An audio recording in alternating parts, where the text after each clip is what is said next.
You wake up startled by your alarm. You start getting ready for work or school, but then you realize how tremendously tired you feel, and you decide that an energy drink will surely help with that.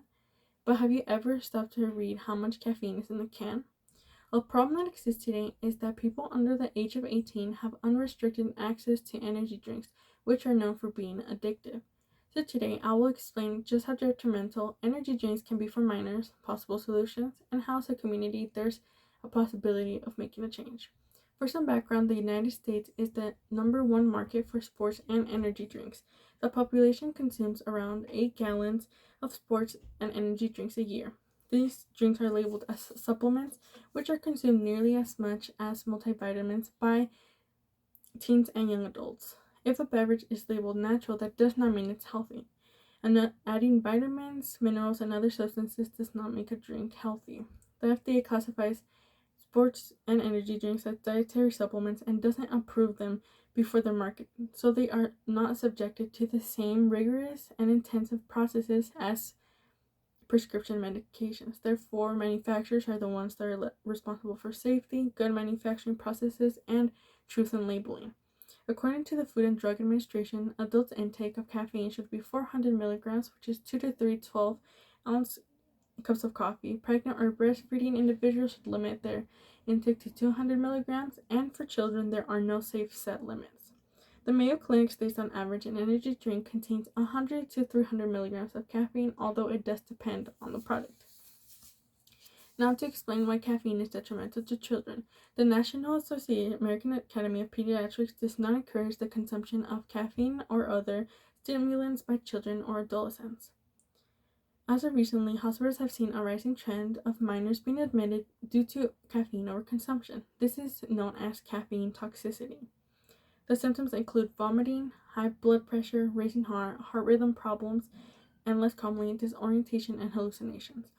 Noni MacDonald expresses in Caffeinating Children and Youth that energy drinks are often targeted to children and youth through carefully designed advertising campaigns, as well as sponsorship for events such as snowboarding and skateboarding competitions.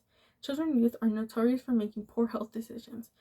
They can hardly be expected to make appropriate decisions about consuming energy drinks when information on caffeine, concentration, and appropriate safe amount is not visible on these products.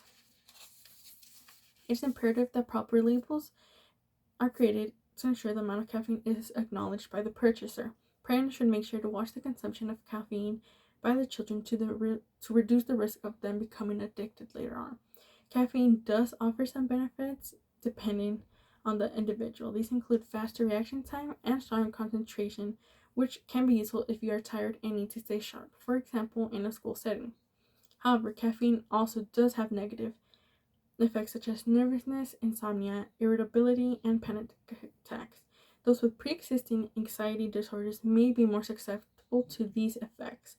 Heavy caffeine use of more than 400 milligrams per day can cause headache, insomnia, nervousness, irritability, heart palpitations, tremors, and agitation, and upset stomach. Additionally, it can increase the risk of other addictive behaviors such as smoking and alcohol abuse.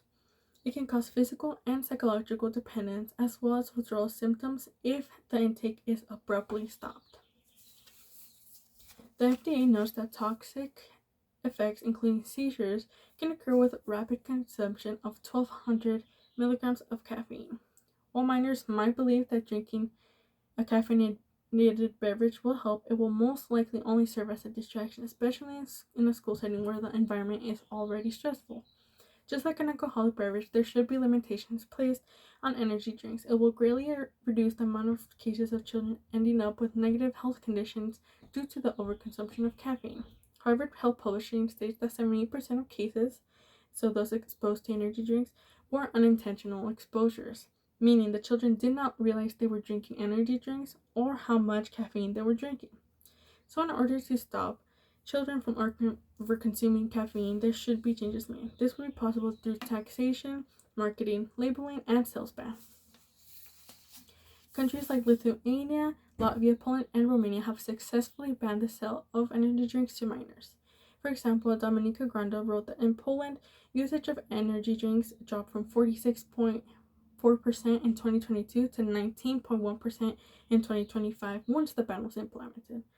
This means that minors no longer overconsumed energy drinks and in turn will be less prone to experiencing those negative side effects. While these bans do not fully guarantee minors will stop drinking energy drinks, as friends and family over the age of 18 can make it accessible to them, it will reduce the amount consumed, which is important for their health. If there's still unregulated sales of energy drinks, we will see more visits to the hospital with these severe symptoms. However, with the implementation of regulations, this will significantly be reduced. Everyone has the opportunity to make a change. This can range from discouraging friends and relatives from buying drinks, as well as pushing lawmakers to create rules and regulations on how the product is sold and advertised around children. California State Assembly Committee on Health allows individuals to submit a proposition letter, or you can contact local officials. For example, in Upland, California, I would contact the city council to voice my concern and make a complaint. Additionally, you can join the California Medical Association, who aims to decrease the consumption of energy drinks and other unhealthy options targeted towards children. Rather than reaching for a caffeinated beverage, drinking water is the best way to stay hydrated, as well as implementing fruits and vegetables like apples, berries, melon, celery, and lettuce, which are known for being hydrating and energy boosting. We should strive to place limitations on harmful drinks and instead work with minors to create a plan how to better manage stress and fatigue. Thank you.